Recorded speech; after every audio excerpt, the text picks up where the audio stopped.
Bonjour à tous. Nous allons voir à travers cet exemple comment effectuer en fait des additions et des soustractions de nombres relatifs quand il s'agit de les enchaîner. Donc la règle, quand on a des additions et des soustractions, c'est ce qu'on voit ici, de nombres relatifs, on peut d'abord, donc on suggère, on peut d'abord transformer les soustractions en addition.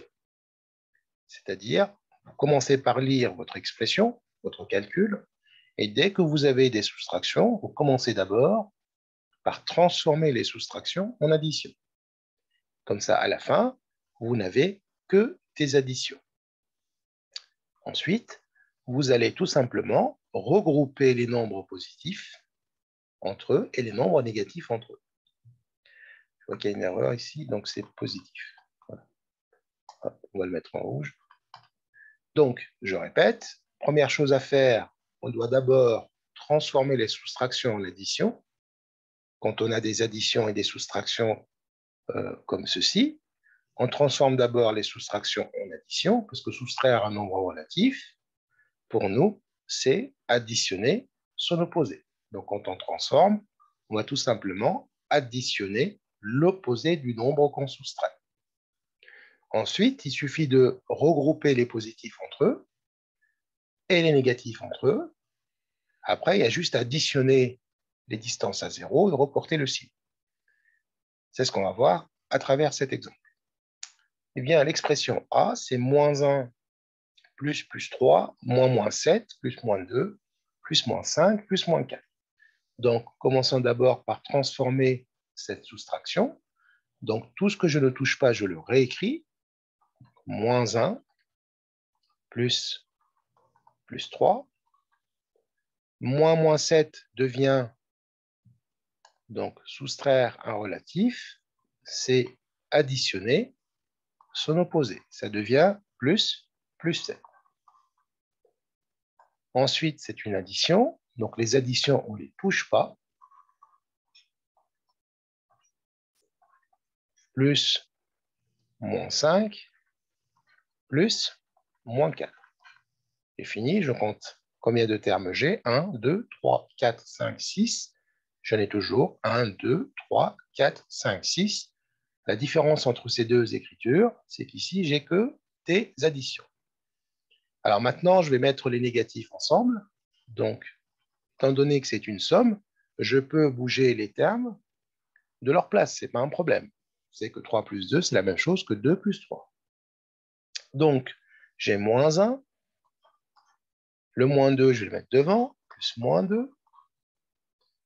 Plus moins 5. Donc, je regroupe les négatifs. Plus moins 4. Maintenant, qu'est-ce qu'il me reste? Il me reste les deux positifs. Je les laisse à la fin. Plus 3. Plus 7. Voilà, donc j'ai regroupé les négatifs ensemble et les positifs ensemble. On a toujours une somme. Alors maintenant, je vais additionner les distances à zéro parce qu'ils ont tous le même signe ici.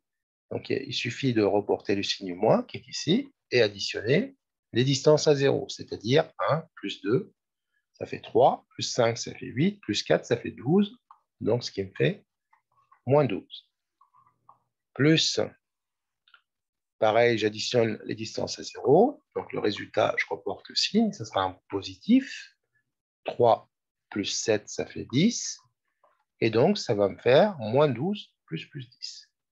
Donc, il s'agit ici d'additionner deux relatifs qui n'ont pas le même signe. Donc, je vais regarder le plus éloigné de 0. C'est lui qui a la distance à 0 la plus grande. Eh bien, c'est moins 12. Donc, c'est son signe qui va être imposé. Donc, c'est moins. Le résultat sera négatif. Et maintenant, je soustrais les distances à 0. La distance à 0 de moins 12, c'est 12. La distance à 0 de plus 10, c'est 10. 12 moins 10, c'est 2.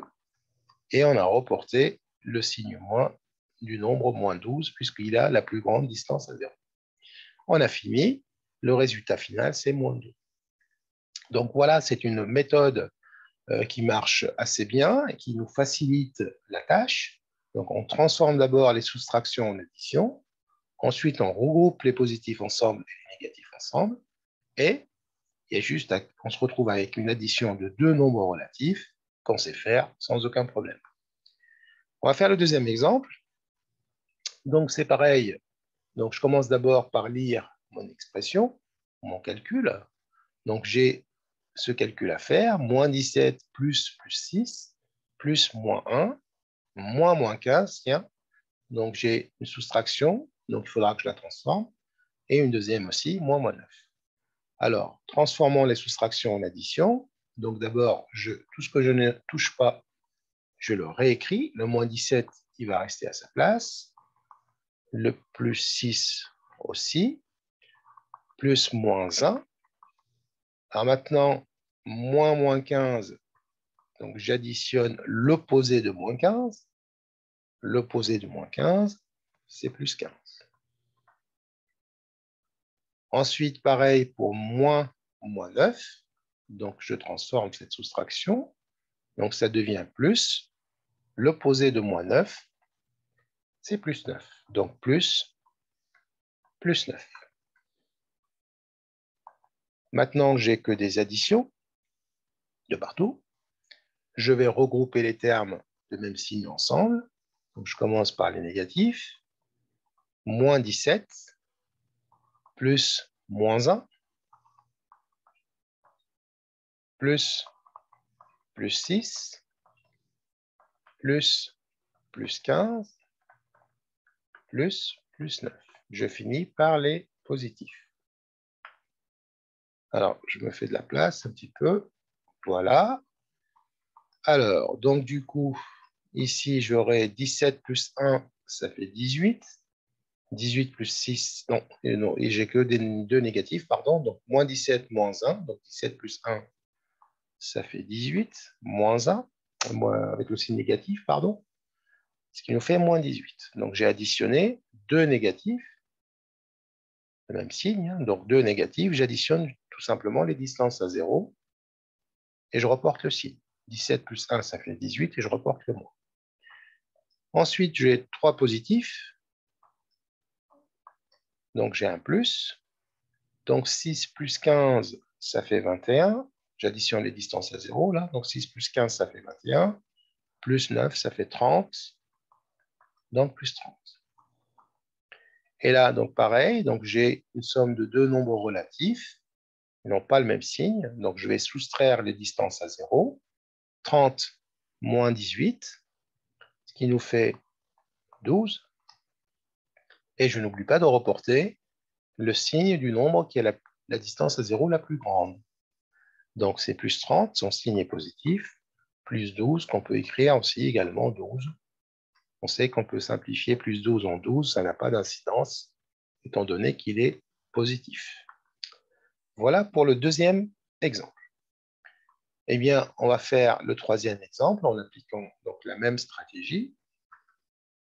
Alors, je commence d'abord par lire ce que je dois calculer. Donc, moins 1, plus 16, plus moins 10, moins 4. Donc, il va falloir la transformer.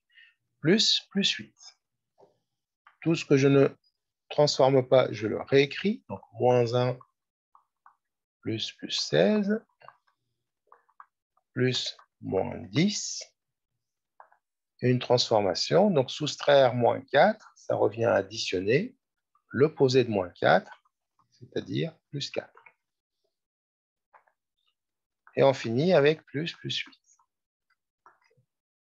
Maintenant, je regroupe les négatifs ensemble et les positifs ensemble.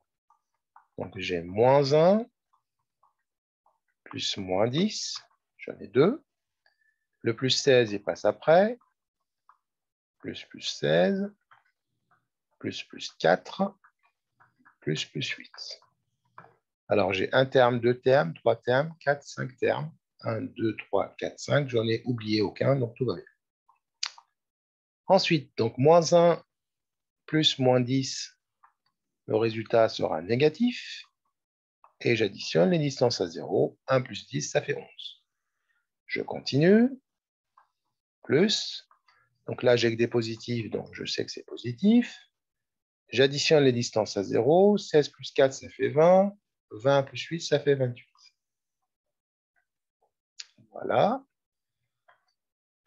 Donc, pareil, je me retrouve avec deux nombres relatifs, deux nombres relatifs, ils sont de signe contraire. Je soustrais les distances à 0. Donc 28 moins 11, ça me fait 17. Et je reporte le signe du nombre qui a la plus grande distance à 0. Ici, c'est plus 28. Donc, c'est plus 17 que je peux écrire, comme le cas précédent, 17 tout court. Voilà comment enchaîner des opérations de soustraction et d'addition avec des nombres relatifs. Donc, je rappelle la méthode. On transforme les soustractions en addition. Toutes les additions qu'on ne touche pas, on les réécrit. Ensuite, on regroupe les nombres positifs entre eux, les nombres négatifs entre eux, et on fait le calcul avec les deux derniers nombres relatifs, donc une somme de deux nombres relatifs classiques. Voilà. Merci pour votre attention et je vous dis à très bientôt pour d'autres exercices. Au revoir.